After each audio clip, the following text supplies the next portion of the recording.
Hello! வெயில் காலம் வந்துருச்சு. சம்மர்னாலே நம்மளுக்கு ஃபர்ஸ்ட்டு இம்ப்ரெஸ் ஆகுறது மைண்ட்ல வந்து ஊறுகாய் தான். வெயில் பார்த்தோனே ஊறுகாய் போடணும்னு ஆசை வந்துரும். நான் சென்னை வந்திருக்கேன்னு சொல்லியிருக்கேன் இல்லையா? நான் சென்னையில எப்பவுமே ஊறுகாய் போடுவேன். எங்க மாமியார் காலத்துலேருந்து எங்க அம்மா காலத்துலேருந்தே போடுவேன். கல்யாணம் எங்க மாமியார் எனக்கு வந்து அவங்க பக்கா ஆந்திரா. அதனால அவங்களுக்கு எனக்கு எல்லா ஊறுகாயும் சொல்லிக் குடுத்துருக்காங்க. அதனால எப்பவுமே எங்க வீட்ல ஊறுகாய் கன்டினியூஸா போடுவோம் நாங்க. நெல்லிக்காய் ஊறுகாய், அதாவது பெரிய நெல்லிக்காய் இருக்கு, அந்த ஊறுகாய் போடுவோம். ஆவக்காயில 5 வெரைட்டி எங்க மாமியார் போடுவாங்க. ரொம்ப நல்லாருக்கும். ஆந்திரா ஸ்டைல்ல போடுவாங்க. அதுக்கப்புறம் வந்து நெல்லிக்காய் ஊறுகாய் போடுவாங்க. அப்புறம் அ லெமன் ஊறுகாய் போடுவாங்க.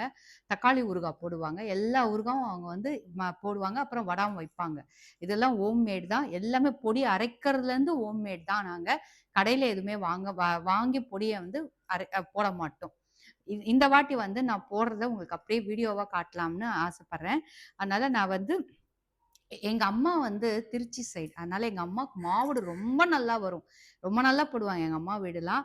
ஸோ, அதனால மாவடு எடுத்து வச்சிருக்கேன். நான் என்னென்ன ஊறுகாய் போட போறேன்னு காட்டிர்றேன். மாவடு 2 கிலோ. தக்காளி ஊறுகாய்க்கு தக்காளி 2 கிலோ வாங்கியிருக்கேன். லெமன் 1 கிலோ வாங்கியிருக்கேன். லெமன் ஊறுகாய்க்கு. அப்புறம் ஆவக்காய்க்கு நான் வந்து 3 கிலோ வாங்கி கட் பண்ணி எடுத்துட்டு வந்து வச்சிருக்கேன். இந்த ஒரு ஊறுகாவும் நான் தனித்தனியா போடுறேன். கரெக்ட் மெஷர்மென்ட்டோட போடுறேன். மெஷர்மென்ட்டோட உங்களுக்கு காட்டுறேன்.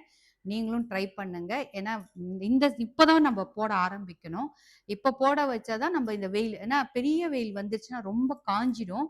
ஊறுகாய் வெயில்ல காய வைக்கணும். ஒரு 4 நாள், 3 நாள். அதனால ரொம்ப வெயில்லயும் வச்சிடக்கூடாது. வச்சா கலர் மாறிடும். அதனால இப்பதான் போடணும். இதுதான் season. March to April season நல்லாருக்கும். மாவடும் இது எல்லாமே போட்டுறலாம்னு. ஸோ நான் வந்து தனித்தனியா உங்களுக்கு வந்து ஒரு ஊறுகாய்க்கும் இன்கிரீடியன்ட்ஸோட உங்களுக்கு காட்டுறேன்.